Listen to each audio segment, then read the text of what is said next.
तो दोस्तों, आज की कहानी है जीते जी सास का जीना हराम कर दिया। और सास के मरने के बाद बहू ने उनका दिया हुआ पैकेट खोला तो उसकी आंखें फटी की फटी रह गईं। आखिर क्या था उस पैकेट में? आइए देखते हैं इस कहानी में। मोहन जी की मौत के बाद से तो जैसे अब सुमित्रा जी की जिंदगी जहन्नुम बन गई थी। हालांकि उनका बेटा राजीव अपनी माँ की हर ज़रूरत का ध्यान रखता था, लेकिन इस उम्र में जिस चीज़ की सबसे ज़्यादा ज़रूरत होती है, सुमित्रा जी के घर में उसकी सबसे ज़्यादा कमी थी। और वह था शांतिपूर्ण और अपनेपन भरा वातावरण, जहाँ इंसान खुशी खुशी अपना जीवन जी सके। लेकिन सुमित्रा जी के घर में यह वातावरण बन पाना असंभव था। इसका कारण थी उनकी अपनी बहू संजना। यूं तो यह संजना का रोज का ड्रामा था। किसी न किसी बात को लेकर बस सुमित्रा जी के सर पर चढ़ बैठती थी। ऐसा ही आज हुआ, जब रोज सुबह की तरह सुमित्रा जी आज भी सुबह सुबह मंदिर जाने को तैयार हो गईं। वह रोज प्रतिदिन मंदिर जाया करती थी। अभी दरवाजा खुला ही था कि उनकी बहू संजना अपने पति राजीव से बोली, मैं तो तुम्हारी माँ की खिटपिट से परेशान आ गई हूँ। तुम्हारी माँ सोने भी नहीं देती हैं। अरे क्या बीमारी है इनको, जो सुबह सुबह उठकर खिटपिट करने लग जाती हैं। मुझे चैन से सोने भी नहीं देती। अरे इनको जल्दी उठने की बीमारी है तो शौक से उठें, पर यह खिटपिट करके मेरा सोना क्यों हराम करती हैं। खुद तो निकल जाती हैं मंदिर को सुबह नहाकर, और मुझे सोने भी नहीं देती। फिर पूरे दिन घर में काम मुझे ही देखना होता है। वे पूरे दिन करती ही क्या हैं, हुक्म चलाने के अलावा। गुस्से में चिल्लाती हुई संजना बोली, लेकिन संजना एक बात तो बताओ, ऐसा तो है नहीं कि पूरे दिन तुम ही काम करती हो घर के। झाड़ू बर्तन करने के लिए तो मैंने एक काम वाली रखी हुई है। संजना राजीव से कुछ कहती, राजीव ने उसकी बात को काटते हुए कहा, संजना आजकल तुम्हारे चेहरे पर बहुत डार्क सर्कल्स हो रहे हैं। माँ की ज्यादा चिंता मत किया करो, वरना समय से पहले ही बुढ़िया दिखने लगोगी। फिर मुझे न कहना कि तुमने मुझे बताया नहीं।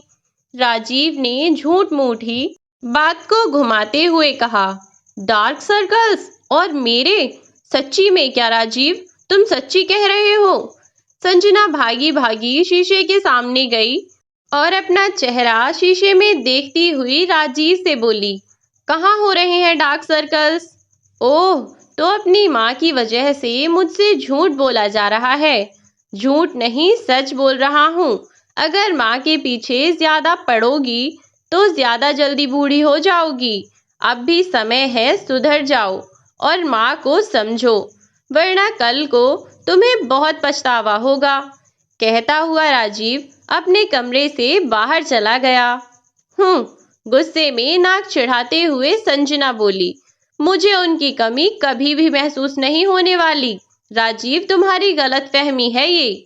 मैं तो खुद चाहती हूँ कि इस बुढ़िया से कब मेरा पीछा छूटे। बुदबुदाती हुई संजना बोली, जाने कब इस मुसीबत से छुटकारा मिलेगा। मैं तो थक गई हूँ इसका बोझ ढोते ढोते। अब तो इस घर में इस बुढ़िया की शक्ल भी बुरी लगने लगी है। धीरे धीरे समय बीतने लगा। संजना कभी अपनी सास को समझ ही नहीं पाई, या कहो कि उसने अपनी बनाई हुई दुनिया से बाहर निकलकर देखने की कोशिश ही नहीं की। अपनी सास को जानने की, उनके व्यवहार बर्ताव या उनके व्यक्तित्व को जानने की। वह अपनी धुन में ही मस्त रहती थी और अपनी सास सुमित्रा जी से कोई भी बात साझा करना, यहाँ तक कि घर में होने वाली किसी भी बात या फैसले में वह उन्हें शामिल करना बिल्कुल जरूरी नहीं समझती थी। राजीव ही अपनी माँ से आकर कभी भी किसी चीज के बारे में सलाह ले लिया करता था, पर फिर भी होना तो वही था जो संजना सोच लेती थी। अगर राजीव उसकी बात ना मानकर अपनी माँ की सलाह मान लेता तो वह उसकी जान खा लेती। जरा जरा सी बातों पर घर में क्लेश मचा देती थी, जिसके कारण घर में सभी का मन परेशान रहता। इसलिए कई बार तो राजीव उससे बिना बताए कुछ छोटे मोटे फैसले अपनी माँ की सलाह से ले लिया करता था। घर का माहौल संजना ने इतना बेकार बना दिया था कि अब यदि किसी को क्लेश ना करना होता तो सब उसकी ही बात माना करते थे। ऐसे ही समय बीत रहा था, जबकि संजना की सास सुमित्रा जी एक सुलझी हुई और खुले विचारों की पढ़ी लिखी महिला थीं और अपने समय पर वह पढ़ लिख कर बहुत कुछ करना चाहती थीं। स्कूल में अध्यापिका बनने का उनका सपना था, लेकिन जैसे ही सुमित्रा जी की पढ़ाई पूरी हुई तो उनके घर वालों के सामने उनकी एक न चली और सुमित्रा जी के घर वालों ने उनकी शादी कर दी। सुमित्रा जी ने अपने घर वालों को समझाने की बहुत कोशिश की, लेकिन उन्होंने सुमित्रा जी की एक न सुनी और उनकी शादी मोहन जी से संपन्न कर दी गई। शादी के बाद सुमित्रा जी जब घर में बहू बनकर आईं, तो उनके पति के सहयोग से उन्होंने अपनी आगे की पढ़ाई करना शुरू कर दिया। सुमित्रा जी के पति एक बहुत अमीर व्यक्ति तो नहीं थे, लेकिन वह एक समझदार और सुलझे हुए व्यक्ति थे। जब सुमित्रा जी ने उनसे अपनी पढ़ाई की इच्छा जताई और उन्होंने बिना कोई सवाल जवाब किए हामी भर दी। सुमित्रा जी भी इतना सहयोग करने वाला जीवन साथी पाकर बहुत खुश थीं। लेकिन सुमित्रा जी के जीवन में कठिनाइयां खत्म नहीं हुईं, क्योंकि उनके पति जितने ज्यादा समझदार और सुलझे हुए व्यक्ति थे, उनकी सास उतनी ही मक्कार और कलेशियाई औरत थी। वे दिन रात सुमित्रा जी के पीछे पड़ी रहती, ये न किया वो न किया, ऐसे कर वैसे कर। उनकी इस आदत से सुमित्रा जी काफी परेशान हो गई थीं।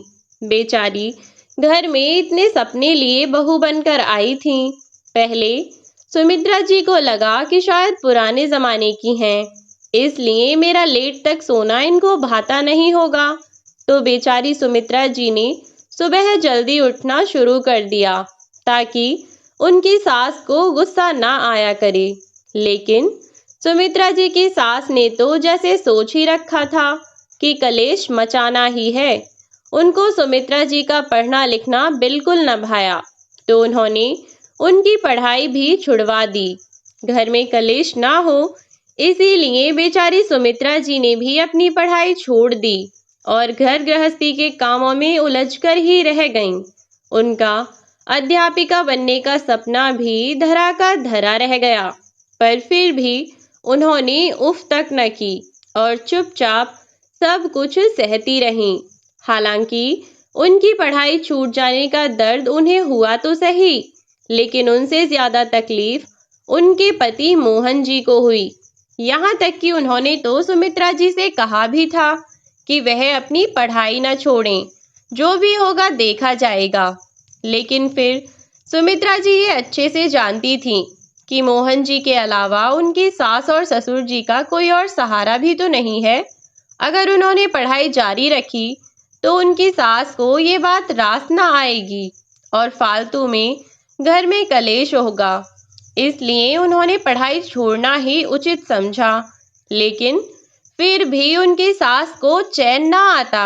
वे बेचारी सुबह जल्दी उठकर काम करती तो उनकी सास चिल्लाती, अभी से उठकर कामों में लग गई है, अभी से रोटी बनाकर रख देगी, फिर पूरे दिन सोएगी तब भी। अरे मुझे तू ये बता कि ऐसा कौन सा 20-25 लोग रहते हैं इस घर में, तो तू 4 बजे से उठकर काम करने लग जाती है। अरे 4 ही तो प्राणी है इस घर में, आराम से उठ जाया कर, पूरे दिन और कहीं तो जाना होता नहीं है, यही चूल्हे चौके का काम है, इसमें भी इतनी सुबह क्यों उठ जाती है तू। और अगर सुमित्रा जी लेट तक सोती रहती तो भी उनकी सास चिल्लाती कि महारानी है, आराम से उठेंगी, इनके घर में कोई काम धाम नहीं है, ऐसे कैसे उठ जाएंगी, जब तक सूर्य देवता इनको दर्शन न दे दें तब तक इनकी नींद कहाँ खुलती है। अरे हम जब बहू थे तो इतने बजे उठ जाया करते थे, अपनी सास को तो काम की भनक भी नहीं लगने देते थे। एक हमारी बहू है जिसको किसी काम का सलीका नहीं है।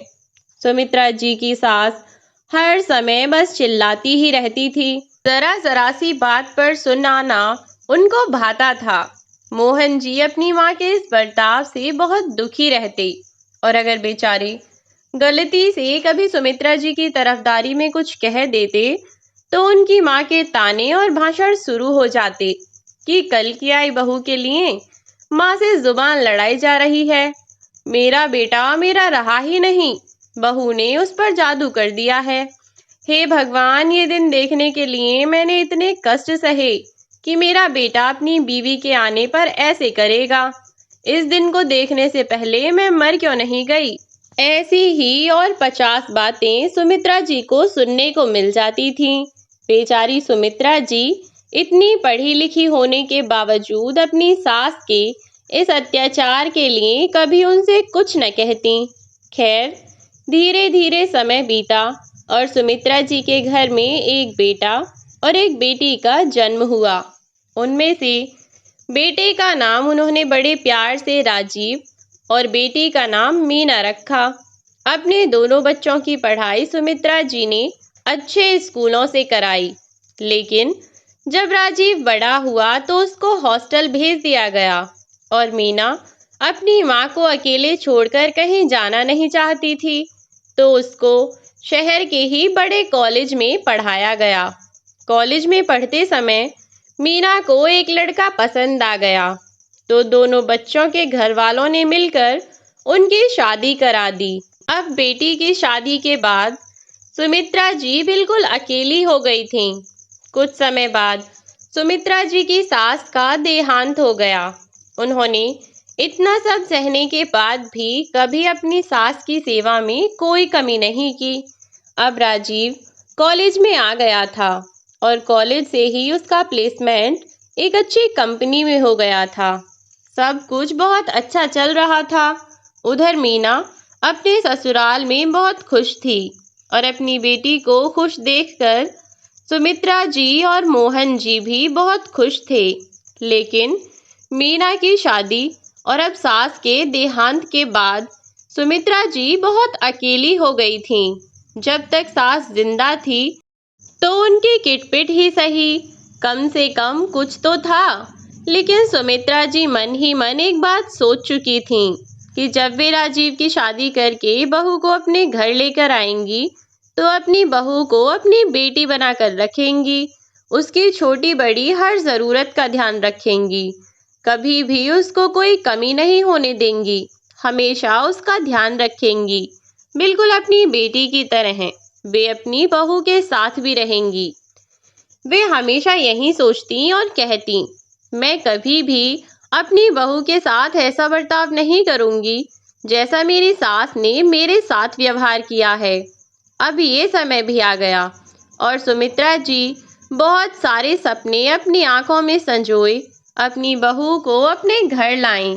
बहू जब घर आई तो सुमित्रा जी ने उसके स्वागत में कोई कमी नहीं छोड़ी। उसकी छोटी से बड़ी हर जरूरत का सामान उन्होंने पहले से ही तैयार करके रखा हुआ था। संजना के आने से सुमित्रा जी बहुत खुश थीं, पर संजना बिल्कुल उनकी सोच के विपरीत निकली। पता नहीं क्या मानसिकता लेकर आई थी वह। उसने कभी अपनी सास से अच्छे से बात नहीं की। सुमित्रा जी जो कहती, संजना